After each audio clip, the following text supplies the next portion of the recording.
ಓಂ ಯಸ್ಮಾದೃಚೋ ಅಪಾತಕ್ಷನ್ ಯಜುರ್ಯಸ್ಮಾದಪಾಕಶನ್ ಸಾಮಾನಿ ಯಸ್ಯ ಲೋಮಾನಿ ಅಥರ್ವಾಂಗಿರಸೋ ಮುಖಂ ತಂ ಸ್ಕಂಭಂ ಬ್ರೂಹಿ ಕಥಮಸ್ವಿದ್ದೇವಸ. ನನ್ನ ಸಮಸ್ತ ಪ್ರೀತಿ ಬಂಧು ಭಗಿನಿಯರಿಗೆ ಡಾಕ್ಟರ್ ಸುಕುಮಾರ ಶಾಸ್ತ್ರಿ ಮಾಡುವ ವಂದನೆಗಳು. ಬಂಧುಗಳೇ, 4 ವೇದ, ಋಗ್ವೇದ, ಯಜುರ್ವೇದ, ಸಾಮವೇದ, ಅಥರ್ವವೇದ, ಈ 4 ವೇದಗಳಲ್ಲಿ ಇರುವ 20,379 ಮಂತ್ರಗಳು ನಮ್ಮ ಸತ್ಯ ಸನಾತನ ವೈದಿಕ ಧರ್ಮ ಹಾಗೂ ಸಂಸ್ಕೃತಿಯ ಮೂಲ ಆಧಾರ. ಬಂಧುಗಳೇ, ಧರ್ಮ ಮತ್ತು ಸಂಸ್ಕೃತಿ, ಜ್ಞಾನ, ಉಪಾಸನೆ ಮತ್ತು ಭಕ್ತಿ ಇವುದರ ಸಂಬಂಧ ಆತ್ಮನೊಂದಿಗೆ ನಿಕಟವಾಗಿದೆ. ಧರ್ಮ, ಸಂಸ್ಕೃತಿ, ಜ್ಞಾನ, ಭಕ್ತಿ, ಉಪಾಸನೆ. ಬಂಧುಗಳೇ, ನಾವು ಇದನ್ನು ಸರಿಯಾಗಿ ಅರ್ಥ ಮಾಡಿಕೊಳ್ಳಬೇಕಾದರೆ ಶಂಕರಾಚಾರ್ಯರ ಒಂದು ಸೂತ್ರವನ್ನು ಮೊದಲು ನೋಡಬೇಕು. ನಿತ್ಯಾನ್ಯಕರಣೆ ಪ್ರತ್ಯವಾಯ ಸಾಧನಾನಿ ಸಂಧ್ಯಾವಂದನಾದೀನಿ. ಯಾವುದನ್ನು ಮಾಡದೇ ಇರುವುದರಿಂದ ಆತ್ಮನ ಅಧಃಪತನವಾಗುತ್ತದೆಯೋ ಅದೇ ಸಂಧ್ಯಾವಂದನೆ ಮತ್ತು ಸ್ವಾಧ್ಯಾಯ. ಬಂಧುಗಳೇ, ಜೀವಾತ್ಮನು ವಿಜ್ಞಾನಮಯ ಪುರುಷ ಆದ ಕಾರಣ ಅದನ್ನು ಸಂಧ್ಯಾವಂದನೆ ಮತ್ತು ಸ್ವಾಧ್ಯಾಯ ಮಾಡುವುದರಿಂದ ಮನುಷ್ಯನಿಗೆ ಪುಣ್ಯ ಸಿಗುತ್ತದೆ ಎಂದು ಶಂಕರಾಚಾರ್ಯರು ಹೇಳಲಿಲ್ಲ. ಆದರೆ ಯಾವುದನ್ನು ಮಾಡದೇ ಇರುವುದರಿಂದ ಮನುಷ್ಯನ ಅಧಃಪತನವಾಗುತ್ತದೆಯೋ, ಅವನು ಪಾಪಿಯಾಗುತ್ತಾನೆಯೋ ಅದೇ ಸಂಧ್ಯಾವಂದನೆ ಮತ್ತು ಸ್ವಾಧ್ಯಾಯ. ಕಾರಣ ಏನು ಅಂತ ಹೇಳಿದರೆ, ಸರಿಯಾದ ಜ್ಞಾನವಿಲ್ಲದೆ ಯಾವುದೇ ಕರ್ಮಗಳನ್ನು ಮಾಡಿದರೆ ಅದು ನಿಷ್ಫಲವಾಗುತ್ತದೆ. ಸಂಧ್ಯಾವಂದನೆ ಅದು ಪರಮಾತ್ಮನ ಉಪಾಸನೆ. ನಮ್ಮ ಪ್ರತಿಯೊಂದು ಕರ್ಮಕ್ಕೂ ಪರಮಾತ್ಮನ ಸಹಾಯ ಇಲ್ಲದಿದ್ದರೆ, ಪರಮಾತ್ಮನ ಪ್ರೇರಣೆ ಇಲ್ಲದಿದ್ದರೆ, ಪರಮಾತ್ಮನ ಶಕ್ತಿ ನಮಗೆ ಪ್ರಾಪ್ತವಾಗದೇ ಇದ್ದರೆ ಆ ಸಮಯದಲ್ಲಿಯೂ ಕೂಡ ನಾವು ಮಾಡುವ ಕರ್ಮಗಳು ನಿಷ್ಫಲವಾಗುತ್ತದೆ. ಅದಕ್ಕೋಸ್ಕರ ಹೇಳುತ್ತಾರೆ, ತೇನ ವಿನಾ ತೃಣಮಪಿ ನ ಚಲತಿ. ಬಂಧುಗಳೇ, ಸಂಸ್ಕೃತಿ ಮತ್ತು ಸಂಸ್ಕಾರದ ಆರಂಭ ಎಲ್ಲಿಂದ ಹೇಗೆ ಆಗುತ್ತದೆ ಇದನ್ನು ನಿಮಗೆ ಒಂದು ಉದಾಹರಣೆಯ ಮೂಲಕ ಹೇಳ್ತೇನೆ. ನಾಳಿದ್ದು ಗಣೇಶ ಚತುರ್ಥಿ ಹಬ್ಬ. ಎಲ್ಲರೂ ಹೇಳುತ್ತಾರೆ ಗಣೇಶನಿಗೆ ಅಗ್ರ ಪೂಜೆ. ಯಾವುದೇ ಕಾರ್ಯವನ್ನು ಮಾಡಬೇಕಾದರೂ ಕೂಡ ಗಣೇಶನ ಪೂಜೆಯನ್ನು ಮಾಡಬೇಕು ಅಂತ. ಆದರೆ ಒಂದು ವಿಷಯವನ್ನು ಅವರು ಮರೆಯುತ್ತಾರೆ.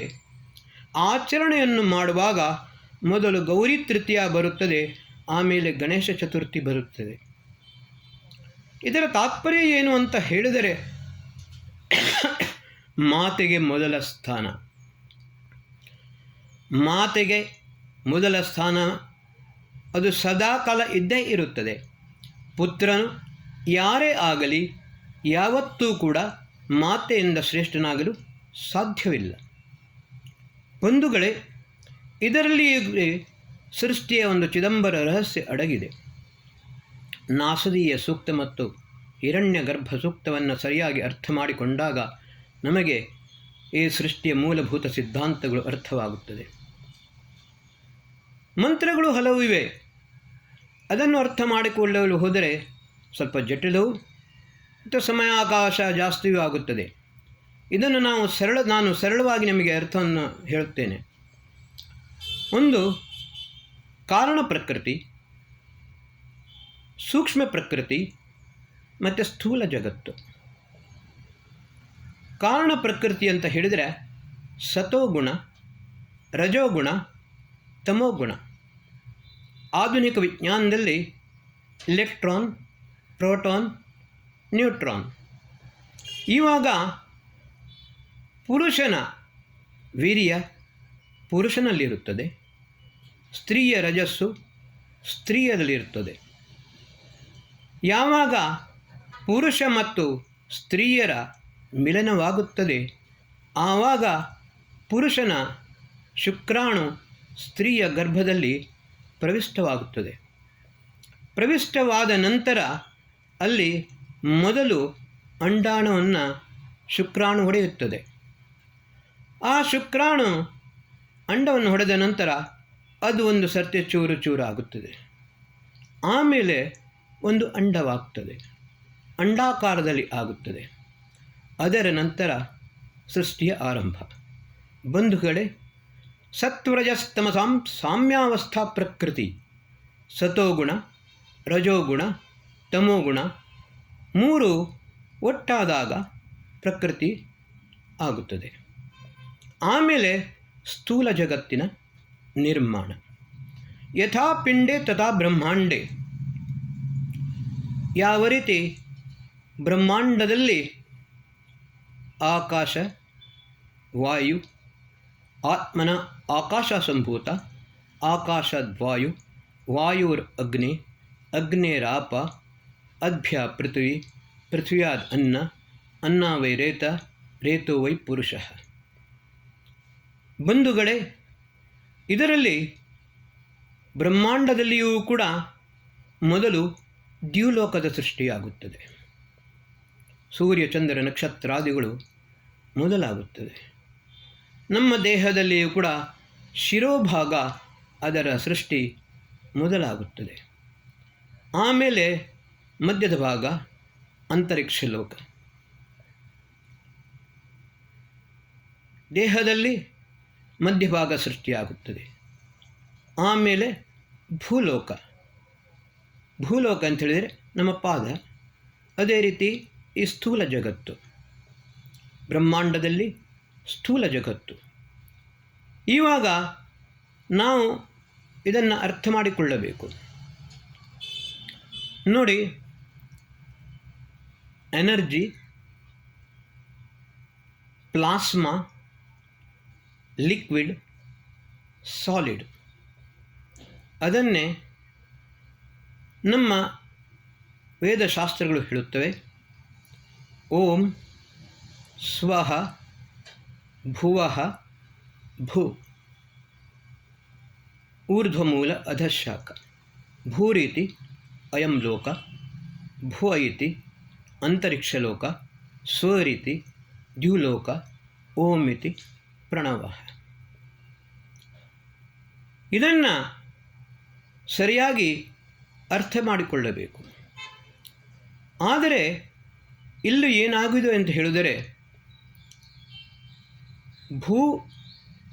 ಭುವಃ ಸ್ವಃ ಓಂ ಇದು ಪ್ರಳಯದ ಪ್ರಕ್ರಿಯೆ.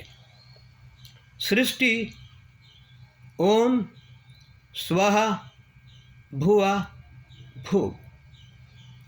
ಆದರೆ ವಿಜ್ಞಾನ, ವ್ಯಾರ್ ಸೈನ್ಸ್ ಸ್ಟಾಪ್ಡ್ ದೆನ್ ಆಧ್ಯಾತ್ಮ ಸ್ಟಾರ್ಟ್ ಅಂತ.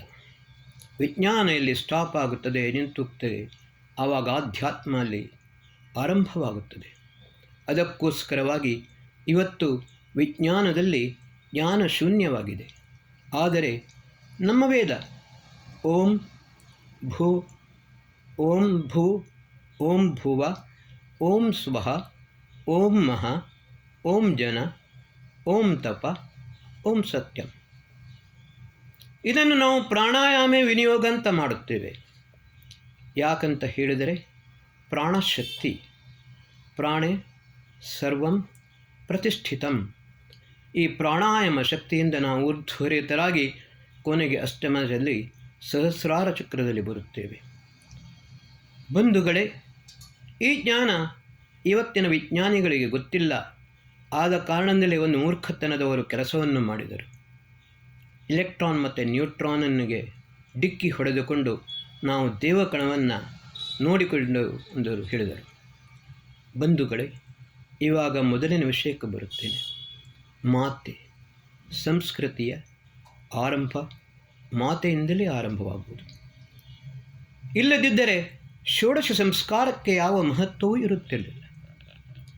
ಬಂಧುಗಳೇ, ನಮ್ಮ ಈ ಷೋಡಶ ಸಂಸ್ಕಾರವನ್ನು ಅಧ್ಯಯನ ಮಾಡಿಕೊಂಡು ಇದನ್ನು ದುರುಪಯೋಗಪಡಿಸಿದವ ಅಡಾಲ್ಫ್ ಹಿಟ್ಲರ್. ನಾನು ಹಿಂದಿನ ಎಪಿಸೋಡ್ನಲ್ಲಿ ಹೇಳಿದ್ದೇನೆ, ಗರ್ಭಾಧಾನ ಸಂಸ್ಕಾರ, ಪುಂಸವನ ಸಂಸ್ಕಾರ, ಸೀಮಂತೋನ್ನಯನ ಸಂಸ್ಕಾರ. ಕಾಮಸ್ತದಗ್ರೇ ಸಮವರ್ತಥಾದಿ ಮನಸೋ ರೇತಃ ಪ್ರಥಮಂ ಯದಾಸೀತ್ ಅಂತ ನಾಸದೇವ ಸೂಕ್ತದಲ್ಲಿ ಹೇಳುತ್ತದೆ. ಕಾಮ ಅಂತ ಹೇಳಿದರೆ ಸಂಕಲ್ಪ ಶಕ್ತಿ, ಇಚ್ಛಾಶಕ್ತಿ, ಕ್ರಿಯಾಶಕ್ತಿ. ಆದರೆ ಅಜ್ಞಾನಿಯಾದವನು ವಿಜ್ಞಾನವನ್ನು ವಿಕೃತಗೊಳಿಸುತ್ತಾನೆ. ಅಡಾಲ್ಫ್ ಹಿಟ್ಲರ್ ಏನು ಮಾಡಿದ ಅಂತ ಹೇಳಿದರೆ, ಅದನ್ನು ಸಹಸ್ರಾರು ಗರ್ಭವತಿ ನಾರಿಯರನ್ನು ಒಂದುಗೂಡಿಸಿ ಅವರ ಮೇಲೆ ಅತ್ಯಾಚಾರ, ಅವರ ಎದುರಿನಲ್ಲಿ ಅತ್ಯಾಚಾರ, ಅನಾಚಾರ, ವ್ಯಭಿಚಾರ, ಬೀಭತ್ಸ ಮೊದಲಾದುವುದನ್ನು ನಿರಂತರವಾಗಿ ತೋರಿಸುತ್ತಲೇ ಹೋದ. ಅದರ ಪರಿಣಾಮ ಏನಾಯಿತು ಅಂತ ಹೇಳಿದರೆ, ಒಂದು ಅತ್ಯಂತ ದುಷ್ಟ ನಾಜಿ ಜನಾಂಗವೇ ಸೃಷ್ಟಿಯಾಯಿತು. ಅದನ್ನೇ ನಮ್ಮ ಋಷಿಮುನಿಗಳು ಹೇಳಿದ್ದಾರೆ, ಶ್ರೇಷ್ಠ ಮಾನವನನ್ನು ಮಾತೆಯ ಮೂಲಕ ನಿರ್ಮಾಣ ಮಾಡಬಹುದು. ಬಂಧುಗಳೇ, ಪ್ರಥಮ ಸೃಷ್ಟಿ ಅಮೈಥುನಿ ಸೃಷ್ಟಿ. ತ್ರಿವಿಷ್ಟಪದಲ್ಲಿ ಮೊದಲು ಅಮೈಥುನಿ ಸೃಷ್ಟಿಯಾಗುತ್ತದೆ. ಆ ಸಮಯದಲ್ಲಿ ಪುರುಷ ಮತ್ತು ಸ್ತ್ರೀಯರ ಮಿಲನವಾಗದೆ ಕೇವಲ ಪರಮಾತ್ಮ ಪ್ರಕೃತಿಯ ಸಾಹಚರ್ಯದಿಂದ ಭೂಮಿಯ ಅಡಿಯಲ್ಲಿಯೇ ಈ ಸೃಷ್ಟಿಯಾಗುತ್ತದೆ. ತ್ರಿವಿಷ್ಟಪದಲ್ಲಿ ಮಹರ್ಷಿ ದಯಾನಂದರು ಭಾಳ ಸುಂದರವಾಗಿ ಹೇಳಿದ್ದಾರೆ. ಇದನ್ನೇ ಋಗ್ವೇದದ ದಶಮ ಮಂಡಲದಲ್ಲಿಯೂ ಕೂಡ ಹೇಳಿದೆ. ಬಂಧುಗಳೇ, ಪೂರ್ಣ ಯೌವನಾವಸ್ಥೆಗೆ ಬಂದ ಸ್ತ್ರೀಯರು ಮತ್ತು ಪುರುಷರು ಭೂಮಿಯಿಂದ ಮೇಲೆ ಬರುತ್ತಾರೆ. ಇದರಲ್ಲಿ ಸ್ವಯಂಭೂ ಆದ ಕಾರಣ ಕರ್ಮ ವಿಪಾಕದಿಂದ ದೂರವಿರುವವರು, ಮಂತ್ರದಷ್ಟಾರರು, ವೇದಗಳನ್ನು ಸಾಕ್ಷಾತ್ಕಾರ ಮಾಡುವವರು, ಋಷಿಮುನಿಗಳು, ವಿದ್ವಾಂಸರು, ದಾರ್ಶನಿಕರು, ಹಲವಾರು ಜನರು, ದೇವತೆಗಳು ಪ್ರಥಮ ಈ ಅಮೈಥುನ್ಯ ಸೃಷ್ಟಿಯಲ್ಲಿ ಸೃಷ್ಟಿಯಾಗುತ್ತಾರೆ. ಆಮೇಲೆ ಋಷಿಗಳಲ್ಲಿ ಬ್ರಹ್ಮ, ವಿಷ್ಣು, ಈಶ್ವರ, ಆದಿಗುರು ಬ್ರಹ್ಮ. ಆ ಬ್ರಹ್ಮ ಅಗ್ನಿ, ವಾಯು, ಆದಿತ್ಯ, ಅಂಗಿರ 4 ಋಷಿಗಳಿಂದ ಸಾಕ್ಷಾತ್ಕೃತವಾದ ವೇದಗಳನ್ನು ಬ್ರಹ್ಮ ಗುರುಸ್ಥಾನದಲ್ಲಿ ನಿಂತು ಬೋಧನೆಯನ್ನು ಮಾಡುತ್ತಾನೆ. ಅಥರ್ವ ವೇದದ ಅದಕ್ಕೆ ಇನ್ನೊಂದು ಹೆಸರು ಬ್ರಹ್ಮವೇದ. ಆದರೆ 4 ವೇದವನ್ನು ಬಲ್ಲವನಾದ್ದು ಮಾತ್ರ ಬ್ರಹ್ಮನೆನಿಸಿಕೊಳ್ಳುತ್ತಾನೆ. ಆದರೂ ವಿಶೇಷವಾಗಿ ಅಥರ್ವ ವೇದದ ಮೂಲ ಬ್ರಹ್ಮ. ಬಂಧುಗಳೇ, ಈ ನಮ್ಮ ಷೋಡಶ ಸಂಸ್ಕಾರಕ ಋಷಿ ಮುನಿಗಳು ನಮಗೆ ಹೇಳಿದ್ದಾರೆ. ಈ ಸ್ವಾಧ್ಯಾಯ ಪರ್ವದಲ್ಲಿ ನಾವು ಇದನ್ನು ಸರಿಯಾಗಿ ಅರಿತುಕೊಳ್ಳಬೇಕು. ಬಂಧುಗಳೇ, ಇವತ್ತಿನ ದಿವಸ ನಮ್ಮ ಮಾತೆಯರು, ತಂದೆಯರು ಇವರು ಇದನ್ನು ಅರ್ಥ ಮಾಡಿಕೊಳ್ಳದೆ ಮಮ್ಮಿ ಡ್ಯಾಡಿಗಳಾಗಿದ್ದಾರೆ. ಎಷ್ಟರ ತನಕ ಈ ಸೃಷ್ಟಿಯು ಮಾತೃ ಪ್ರಧಾನವಾಗಿತ್ತೋ ಅಷ್ಟರ ತನಕ ಈ ಭೂಮಿ ಸ್ವರ್ಗತುಲ್ಯವಾಗಿತ್ತು. ಮಾತೆಯಿಂದ ಪುತ್ರನ ಪರಿಚಯವಾಗುತ್ತಿತ್ತು. ಆಮೇಲೆ ಪಿತೃಸ್ಥಾನ ಬಂದ ನಂತರ ಅಲ್ಲಿ ವಿಕೃತವಾಯಿತು. ಇದೇ ರೀತಿ ವೈದಿಕ ಸಾಹಿತ್ಯದಲ್ಲಿಯೂ ಕೂಡ ವಿಕೃತಿಗೆ ಕಾರಣವಾಯಿತು. ಬಂಧುಗಳೇ, ಮೂಲ ವೇದವನ್ನು ರಕ್ಷಣೆ ಮಾಡುವುದಕ್ಕೋಸ್ಕರ ಜಟಾಮಾಲಾ ಶಿಖಾರೇಖಾ ಧ್ವಜೋ ದಂಡೋ ರಥೋ ಘನ 8 ರೀತಿಯ ಪಾಠಗಳನ್ನು ಮಾಡಿಕೊಂಡು ಈ ವೇದಗಳನ್ನು ಸುರಕ್ಷಿತವಾಗಿಡಲು ಪ್ರಯತ್ನ ಮಾಡಿದ್ದಾರೆ. ಯಾವುದೇ ರೀತಿಯಲ್ಲಿ ಆದರೂ ಯಾವುದೇ ಮಂತ್ರಗಳನ್ನು ಹಿಂದೆ ಮುಂದೆ ಮಾಡುವುದಾಗಲಿ, ಬೇರೆ ಅಕ್ಷರಗಳನ್ನು ಜೋಡಿಸಲಾಗಲಿ ಏನು ಮಾಡಲಿಕ್ಕೂ ಸಾಧ್ಯವಿಲ್ಲ. ಒಂದು ಸಲ ಒಂದು ಘಟನೆ ನಡೆಯಿತು. ನಮ್ಮ ಎಲ್ಲ ಗ್ರಂಥಗಳು ಮೂಲವಾಗಿ ಜರ್ಮನಿಯಲ್ಲಿವೆ. ಜರ್ಮನಿಯಿಂದ ಕಾಶಿ ಪಂಡಿತರಿಗೆ ಒಂದು ಪತ್ರ ಹೋಯಿತು. ಋಗ್ವೇದ, ಯಜುರ್ವೇದ, ಸಾಮವೇದದಲ್ಲಿ ನಮಗೆ ಯಾವ ಸಂದೇಹವೂ ಇಲ್ಲ. ಆದರೆ ನಮ್ಮಲ್ಲಿ ಇರುವ ಅಥರ್ವವೇದದಲ್ಲಿ ಒಂದು ನಮಗೆ ಸಂದೇಹವಿದೆ. ಇದು ಏನಾದರೂ ಇದರಲ್ಲಿ ಸರಿಯಾಗಿದೆಯೇ ಅಥವಾ ದೋಷಪೂರ್ಣವಾಗಿದೆಯೇ ಇದನ್ನು ದಯಮಾಡಿ ನಮಗೆ ತಿಳಿಯಪಡಿಸಿ ಎಂದು ಹೇಳಿದರು. ಕಾಶಿಯ ಪಂಡಿತರು ಮೊದಲು ಅವರಿಗೆ ನೀವೆಲ್ಲರೂ ಮ್ಲೇಚ್ಛರು, ನಿಮಗೆ ವೇದವನ್ನು ನೋಡುವ ಅಧಿಕಾರವೂ ಇಲ್ಲ ಎಂದು ಹೇಳಿದರು. ಆವಾಗ ಜರ್ಮನಿಯವರು ಹೇಳಿದರು, ಅದು ಪ್ರಶ್ನೆ ಬೇರೆ, ಇವಾಗ ನಮ್ಮಲ್ಲಿಯೇ ಇದೆ, ಆದರೆ ನಾವು ನಿಮ್ಮ ಹತ್ರ ವಿನಂತಿಸಿಕೊಳ್ಳುವುದೇನೆಂದು ಹೇಳಿದರೆ ಇದು ಸರಿಯೋ ತಪ್ಪೋ ದೋಷಪೂರ್ಣವೋ ಎಂದು ಹೇಳಿಕೊಂಡು ತಮ್ಮಲ್ಲಿ ಇದ್ದ ಅಥರ್ವವೇದವನ್ನು ಕಾಶಿಗೆ ಕಳುಹಿಸಿದರು. ಬಂಧುಗಳೇ, ಆವಾಗ ಕಾಶಿಯ ಪಂಡಿತರು ಈ ಅಷ್ಟಪಾಠ ಜಟಾಮಾಲಾ ಶಿಖಾರೇಖಾ ಧ್ವಜೋ ದಂಡೋ ರಥೋ ಘನ 8 ಪಾಠಕ್ಕೆ ಅಳವಡಿಸಿಕೊಂಡಾಗ ನಮ್ಮಲ್ಲಿ ಇರುವ ಅಥರ್ವವೇದ ದೋಷಪೂರ್ಣ ಎಂದು ಸ್ಪಷ್ಟವಾಯಿತು. ಅದಕ್ಕೋಸ್ಕರವಾಗಿ ಮಹರ್ಷಿ ದಯಾನಂದ ಸರಸ್ವತಿಯವರು ಮ್ಯಾಕ್ಸ್ ಮುಲ್ಲರ್ನ ಮುಖಾಂತರ 4 ವೇದಗಳನ್ನು ಜರ್ಮನಿಯಿಂದ ತರಿಸಿದರು. ಬಂಧುಗಳೇ, ಈ ವೇದಗಳಲ್ಲಿ ಅದಕ್ಕೋಸ್ಕರ ಒಂದು ನಿಯಮ ಮಾಡಿದರು, ಶ್ರುತಿ ಸ್ಮೃತಿ ವಿರೋಧೇತು ಶ್ರುತಿರೇವ ಗರೀಯಸಿ. ಕಾರಣ ಏನು ಅಂತ ಹೇಳಿದರೆ, ಆಚಾರ್ಯ ಆಪಸ್ತಂಭ ಮತ್ತು ಆಚಾರ್ಯ ಕಾತ್ಯಾಯನ ಇವರು ಒಂದು ನಿಯಮವನ್ನು ಮಾಡಿದರು. ಅದೇನು ಅಂತೇಳಿದರೆ, ಮಂತ್ರ ಬ್ರಾಹ್ಮಣಯೋರ್ ವೇದನಾಮಧೇಯಂ. ವೇದ, ಬ್ರಾಹ್ಮಣ ಗ್ರಂಥ, ಆರಣ್ಯಕ, ಉಪನಿಷತ್ತು, ಸೂತ್ರ ಗ್ರಂಥ, ಸ್ಮೃತಿ ಗ್ರಂಥ ಎಲ್ಲವೂ ಕೂಡ ವೇದಗಳೇ ಎಂದು ಹೇಳಿದರು. ಇದರ ಪರಿಣಾಮವಾಗಿ ಎಲ್ಲವೂ ಇರುವಂಥ ಅಪೌರುಷೀಯ ಜ್ಞಾನವಾದ ವೇದದಲ್ಲಿಯೂ ಕೂಡ ಬೇರೆ ಬೇರೆ ದೋಷವನ್ನು ಕಂಡು ಹುಡುಕಲು ಶುರು ಮಾಡಿದರು. ಬಂಧುಗಳೇ, ನಿನ್ನೆ ಮೊನ್ನೆ ನಾನು ಒಂದು ಎಪಿಸೋಡ್ ನೋಡಿದೆ ಒಬ್ಬನದ್ದು ಯೂಟ್ಯೂಬ್ನಲ್ಲಿ. ನರಮೇಧ ಶ್ರೇಷ್ಠ ಅದನ್ನು ಬ್ರಾಹ್ಮಣ ಗ್ರಂಥದಲ್ಲಿ ಶತಪಥ ಬ್ರಾಹ್ಮಣದಲ್ಲಿ ಕೂಡ ಹೇಳಿದೆ ಎಂದು ಹೇಳಿದ. ಆದರೆ ಶತಪಥ ಬ್ರಾಹ್ಮಣಲ್ಲಿ ಅದನ್ನು ಹೇಳಲಿಲ್ಲ. ನೃಯಜ್ಞೋ ವೈ ಅತಿಥಿ ಪೂಜನ, ಅತಿಥಿಗಳ ಪೂಜನ. ಅದರಲ್ಲಿಯೂ ಕೂಡ ಆ ಯಜ್ಞ ಯಾಕೆ ಅಂತ ಹೇಳಿದರೆ, ವಿದ್ವಾಂಸೋ ವೈ ದೇವಾಹ, ವಿದ್ವಾಂಸರನ್ನು ಆದರ ಮಾಡಿ ಸತ್ಕಾರ ಮಾಡಿ ಅತಿಥಿ ಪೂಜನೆಯನ್ನು ಮಾಡಿ. ವಿದ್ವಾಂಸರು ನಿಮ್ಮ ಮನೆಗೆ ಬಂದಾಗ ನಿಮ್ಮ ಜ್ಞಾನ ಸಂವರ್ಧನೆ ಆಗುತ್ತದೆ, ಸತ್ಸಂಗವಾಗುತ್ತದೆ. ಈ ರೀತಿ ನೃಯಜ್ಞೋ ವೈ ಅತಿಥಿ ಪೂಜನ. ಪಂಚಮಹಾಯಜ್ಞಗಳು, ಅದರಲ್ಲಿ ಬ್ರಹ್ಮಯಜ್ಞ, ದೇವಯಜ್ಞ, ಪಿತೃಯಜ್ಞ, ಅತಿಥಿಯಜ್ಞ, ಬಲಿವೈಶ್ವದೇವಯಜ್ಞ. ಈ ಪಂಚ ಮಹಾಯಜ್ಞಗಳನ್ನು ಪ್ರತಿಯೊಬ್ಬ ಗೃಹಸ್ಥನು ಪ್ರತಿನಿತ್ಯ ತಮ್ಮ ಪರಿವಾರದಲ್ಲಿ ಆಚರಿಸಿಕೊಂಡು ಬರಬೇಕು. ಯಜ್ಞೋ ವೈ ಶ್ರೇಷ್ಠತಮಂ ಕರ್ಮ, ಸಮಸ್ತ ಶ್ರೇಷ್ಠ ಕರ್ಮಗಳು ಯಜ್ಞವೆನಿಸಿಕೊಳ್ಳುತ್ತವೆ. ಬಂಧುಗಳೇ, ನಾವು ಇದನ್ನು ಸರಿಯಾಗಿ ಅರ್ಥ ಮಾಡಿಕೊಳ್ಳಬೇಕು. ನಾನು ಮೊದಲೇ ಹೇಳಿದೆ, ಮಾತೆಯಿಂದ ಆರಂಭವಾಗುತ್ತದೆ. ಯಾಕೆಂತ ಹೇಳಿದರೆ, ಮಾತೆ ತನ್ನ ಗರ್ಭದಲ್ಲಿರುವಾಗಲೇ ಆ ಸಂಸ್ಕಾರವನ್ನು ಕೊಡಲು ಆರಂಭಿಸುತ್ತಾಳೆ. ತಂದೆ ಮತ್ತು ತಾಯಿ ಅಂದರೆ ಪತಿಪತ್ನಿಯರು ಗರ್ಭಾಧಾನ ಸಂಸ್ಕಾರದಲ್ಲಿ ಒಂದು ಸಂಕಲ್ಪವನ್ನು ಮಾಡುತ್ತಾರೆ. ಅದೇ ಕಾಮದ ಮೊದಲ ರೂಪ. ಎರಡನೆಯದಾಗಿ ಪುಂಸವನ ಸಂಸ್ಕಾರದಲ್ಲಿ ತನ್ನ ಮಗು ಆರೋಗ್ಯವಂತವಾಗಿರಬೇಕು, ದೃಢವಂತವಾಗಬೇಕು. ಆ ಸಮಯದಲ್ಲಿ ಅಮೃತಬಳ್ಳಿ ಮತ್ತು ಗೋಡವಿ ಮರದ ಇದನ್ನು ಎರಡು ಒಟ್ಟಾಗಿ ಜಜ್ಜಿ ಮಾಡಿಕೊಂಡು ದಕ್ಷಿಣ ನಾಸಾಗ್ರ ಪುಟದಲ್ಲಿ ಆ ರಸವನ್ನು ಹಿಂಡುತ್ತಾರೆ.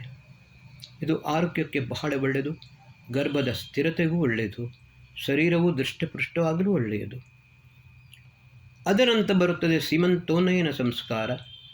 ಬಯಕೆ ಅಂತ ಹೇಳಿದರೆ ಅವಳಿಗೆ ಏನು ತಿನ್ನಲು ಇಚ್ಛೆ ಇದೆ, ಏನು ಕುಡಿಯಲು ಇಚ್ಛೆ ಇದೆ ಎಂದು ಹೇಳಿ ಅಲ್ಲ. ಗರ್ಭದ ಒಳಗೆ ಇರುವ ಮಗು ಯಾವ ರೀತಿಯಲ್ಲಿದೆ, ಆ ಮಗು ತಾಯಿಯ ಮೇಲೆ ಯಾವ ರೀತಿಯ ಪರಿಣಾಮವನ್ನು ಬೀರುತ್ತಿದೆ, ಇದನ್ನು ತಾಯಿಯಾದವಳು ಸರಿಯಾಗಿ ಅರ್ಥ ಮಾಡಿಕೊಳ್ಳಬೇಕು. ನಾನು ಮೊದಲೇ ಹೇಳಿದ್ದೆ, ಉತ್ತಮವಾದ ಸಂಸ್ಕಾರಗಳು ಮಾಡಿದರೆ ಆ ಸಂಸ್ಕಾರಗಳು ಅದನ್ನು ಪೋಷಿಸಬೇಕು. ದುರ್ಗುಣಗಳು ಇದ್ದರೆ ಅದನ್ನು ನಿವಾರಣೆ ಮಾಡಬೇಕು. ಅದಕ್ಕೋಸ್ಕರ ಯಜ್ಞ ಅದು ಶ್ರೇಷ್ಠ ಕರ್ಮ. ಈ ಉಪಾಸನೆ ಧರ್ಮ, ಭಕ್ತಿ, ಜ್ಞಾನ, ಉಪಾಸನೆ, ಸಂಸ್ಕೃತಿ, ಸ್ವಾಧ್ಯಾಯ ಇದೆಲ್ಲವನ್ನು ಮಾತೆಗಳು ಮಾಡುತ್ತಾ ಬಂದರೆ ಆವಾಗ ಹುಟ್ಟುವ ಮಗುವಿನಲ್ಲಿ ಜನ್ಮದಿಂದಲೇ ಶ್ರೇಷ್ಠ ಸಂಸ್ಕಾರಗಳು ಅಳವಡಿಸಿಕೊಂಡಿರುತ್ತವೆ. ಸಂಸ್ಕಾರೋ ಹಿ ಗುಣಾಂತರಾಧಾನ ಮಹದತ್ತೆ.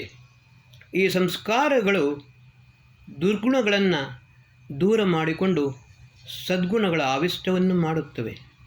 ಬಂಧುಗಳೇ, ಪ್ರಥಮ ಸೃಷ್ಟಿ ಅಮೈಥುನಿಯ ಸೃಷ್ಟಿ ಶ್ರೇಷ್ಠ ಯಾಕೆ ಆಗಿತ್ತು ಅಂತ ಹೇಳಿದರೆ ಅಲ್ಲಿ ಪರಮಾತ್ಮನ ಸಂಕಲ್ಪಶಕ್ತಿ, ಇಚ್ಛಾಶಕ್ತಿ ಮತ್ತು ಕ್ರಿಯಾಶಕ್ತಿ ಇದು ಪ್ರಕೃತಿಯಲ್ಲಿ ಪ್ರವಿಷ್ಟವಾಯಿತು. ಆ ಪರಮಾತ್ಮನ ಶಕ್ತಿಯೇ ಈ ಸೃಷ್ಟಿಗೆ ಕಾರಣೀಭೂತವಾದ ಕಾರಣ ಅಮೈಥುನಿ ಸೃಷ್ಟಿ ಶ್ರೇಷ್ಠವಾಯಿತು. ಆದರೆ ಮೈಥುನಿ ಸೃಷ್ಟಿ ಬಂದಾಗ ಆವಾಗ ಆ ಶಕ್ತಿಯನ್ನು ಭಗವಂತನು ಮಾತೆಗೆ ಕೊಟ್ಟ. ಅದನ್ನೇ ಅಥರ್ವ ವೇದ ಹೇಳುತ್ತದೆ, ಸ್ತ್ರೀ ಬ್ರಹ್ಮ ಬಹುವಿತ. ಸ್ತ್ರೀ ಕೂಡ ಬ್ರಹ್ಮನ ಹಾಗೆ ಆಗಿಬಿಡುವಳು. ಅವಳು ನೋಡಿ, ನಾನು ಮೊದಲೇ ಹೇಳಿದೆ, ಪುರುಷ ಮತ್ತು ಸ್ತ್ರೀಯ ಸಂಪರ್ಕದಿಂದ ಮಗುವಿನ ನಿರ್ಮಾಣವಾಗುತ್ತದೆ. ಆದರೆ ಒಂದು ಸರಿಯಾಗಿ ನಾವು ಅರ್ಥ ಮಾಡಿಕೊಳ್ಳಬೇಕು, ಪುರುಷನ ವೀರ್ಯದಿಂದ ಶರೀರದ ನಿರ್ಮಾಣವಾಗುತ್ತದೆ. ಆದರೆ ತಾಯಿಯ ರಜಸ್ಸಿನಿಂದ ಬುದ್ಧಿ, ಅಹಂಕಾರ, ಚಿತ್ತ, ಮನಸ್ಸು ಈ ಅಂತಃಕರಣ ಚತುಷ್ಟಯದ ನಿರ್ಮಾಣ ತಾಯಿಯಿಂದ ಆಗುತ್ತದೆ. ಆದುದರಿಂದಲೇ ತಾಯಿಯು ಸರಿಯಾಗಿ ಮಗುವಿಗೆ ಸಂಸ್ಕಾರ ಕೊಡಲು ಸಮರ್ಥಳಾಗುತ್ತಾಳೆ. ಈ ಶಕ್ತಿ, ಅದಕ್ಕೋಸ್ಕರ ಆಚಾರ್ಯ ಚಾಣಕ್ಯ ಹೇಳಿದರು, ಕಾಮೋಹಿ ಅಷ್ಟಗುಣ. ಅಂದರೆ ಪುರುಷರಿಗಿಂತ 8 ಪಾಲು ಹೆಚ್ಚು ಸ್ತ್ರೀಯರಲ್ಲಿ ಸಂಕಲ್ಪಶಕ್ತಿ, ಇಚ್ಛಾಶಕ್ತಿ ಮತ್ತು ಕ್ರಿಯಾಶಕ್ತಿ ಇದೆ. ಇದನ್ನು ಮಾತೆಯಾದವಳು ಸರಿಯಾಗಿ ಅರ್ಥ ಮಾಡಿಕೊಂಡರೆ ಮಾತ್ರ ಈ ಸೃಷ್ಟಿಯು ಮೊದಲಿನಂತೆ ಸ್ವರ್ಗತುಲ್ಯವಾಗುತ್ತದೆ. ಮಾತಾ ನಿರ್ಮಾತ್ರಿ ಭವತಿ. ನಾನು ಎಲ್ಲರ ಹತ್ರ ನಿವೇದನೆ ಮಾಡುತ್ತಿದ್ದೇನೆ, ಬಂಧುಗಳೇ, ಮಮ್ಮಿ ಮತ್ತು ಡ್ಯಾಡಿಗಳಾಗಬೇಡಿ, ಮಾತಾ ಮತ್ತು ಪಿತಾ ಆಗಿ. ಮಾತಾ ಭೂಮಿ ಪುತ್ರೋಹಂ ಪೃಥಿವ್ಯಾ ಅಂತ ನಾವು ಭೂಮಿಗೆ ಹೇಳುತ್ತೇವೆ. ಅದೇ ರೀತಿ ಎಲ್ಲರಿಗೂ ನಾವು ಮಾತೃ ಸ್ವರೂಪ ಎಂದು ಹೇಳುತ್ತೇವೆ. ಆದರೆ ಎಲ್ಲರಿಗೂ ತಂದೆಯಂತ ಹೇಳುವುದಿಲ್ಲ. ಯಾಕೆ? ಕೇವಲ ಜನ್ಮ ಕೊಟ್ಟ ತಂದೆಗೆ, ಗುರುವಿಗೆ ತಂದೆಯನ್ನು ಆ ಪಿತಾಸ್ಥಾನದಲ್ಲಿರುತ್ತೇವೆ, ಮಾವನನ್ನು ಕೂಡ ಪಿತಾಸ್ಥಾನದಲ್ಲಿರುತ್ತೇವೆ. ಈ ರೀತಿ ಕೆಲವರನ್ನು ಮಾತ್ರ. ಆದರೆ ಪ್ರತಿಯೊಬ್ಬ ಸ್ತ್ರೀಯನ್ನು ಮಾತೃಸ್ಥಾನದಲ್ಲಿ ನೋಡಬೇಕು ಎಂದು ಹೇಳಿಕೊಂಡು ಹೇಳುತ್ತಾರೆ. ಇದನ್ನು ಪ್ರತಿಯೊಬ್ಬ ಮಾತೆಯರು, ಪ್ರತಿಯೊಬ್ಬ ಸ್ತ್ರೀಯರು ಸರಿಯಾಗಿ ಅರ್ಥ ಮಾಡಿಕೊಂಡು ಈ ಚಾತುರ್ಮಾಸ್ಯದ ಪರ್ವದ ಕಾಲದಲ್ಲಿ ಸರಿಯಾಗಿ ಅಧ್ಯಯನ ಮಾಡಿಕೊಂಡು ಈ ಸಮಾಜವನ್ನು, ಈ ರಾಷ್ಟ್ರವನ್ನು ಶ್ರೇಷ್ಠವನ್ನಾಗಿ ಮಾಡಬೇಕು. ನಾವು ವಿಶ್ವಗುರುಗಳು ಆಗಿದ್ದವರು. ಏತದ್ದೇಶ ಪ್ರಸೂತಸ್ಯ ಸಕಾಶಾದಗ್ರಜನ್ಮನ ಸಂಚರಿತ್ರಂ ಶಿಕ್ಷೇರನ್ ಪೃಥಿವ್ಯಾಂ ಸರ್ವಮಾನವ ಅಂತ ವೈವಸ್ವತಮನು ಹಿಮಾಲಯದ ಮೇಲೆ ನಿಂತುಕೊಂಡು ಇಡೀ ವಿಶ್ವಕ್ಕೆ ಸಾರಿದ. ಅದನ್ನು ನಾವು ಪುನಃ ಸಾರಲು ಸಾಧ್ಯವಿದೆ. ಆದರೆ ಮಾತೆಗಳು ಸರಿಯಾಗಿ ಸೋಮೇನ ಆದಿತ್ಯಾಬಲಿನ, ಸೋಮೇನ ಪೃಥ್ವೀಮಹಿ ಅಥೋ ನಕ್ಷತ್ರಾಣಾಂ ಉಪಸ್ಥೆ ಸೋಮ ಆಹಿತ. ಬಂಧುಗಳೇ, ಈ ಸೋಮತತ್ವ ಯಾರು? ಸ್ತ್ರೀ, ನಾರಿ. ಇವಳಿಂದಲೇ ಸೃಷ್ಟಿಯು ದೃಢವಾಗಿ ನಿಲ್ಲಲು ಸಾಧ್ಯವಿದೆ. ಭರತ ಮುನಿಯವರು ಒಂದು ಭಾಳ ಸುಂದರವಾದ ಮಾತನ್ನು ಹೇಳುತ್ತಾರೆ. ಇದನ್ನು ಶಿವನ ತಾಂಡವದಿಂದ ಕೇವಲ ಪ್ರಳಯವಾಗಲು ಮಾತ್ರ ಸಾಧ್ಯ. ಆದರೆ ಸೃಷ್ಟಿಯ ಸ್ಥಿರತೆಗೆ ಪಾರ್ವತಿಯ ಲಾಸ್ಯ ನಿತಾಂತ ಅವಶ್ಯಕ. ನಾವು ಜಗತಃ ಪಿತರೋ ಒಂದೇ ಪಾರ್ವತಿ ಪರಮೇಶ್ವರು ಅಂತ ಹೇಳುತ್ತೇವೆ. ಅದೇ ಇದರ ಅರ್ಥ. ಬಂಧುಗಳೇ, ಇವತ್ತಿನ ದಿವಸ ಈ ಎಪಿಸೋಡನ್ನು ಇಲ್ಲಿಗೆ ನಿಲ್ಲಿಸುತ್ತೇನೆ. ಓಂ ಶಾಂತಿ ಶಾಂತಿ ಶಾಂತಿ.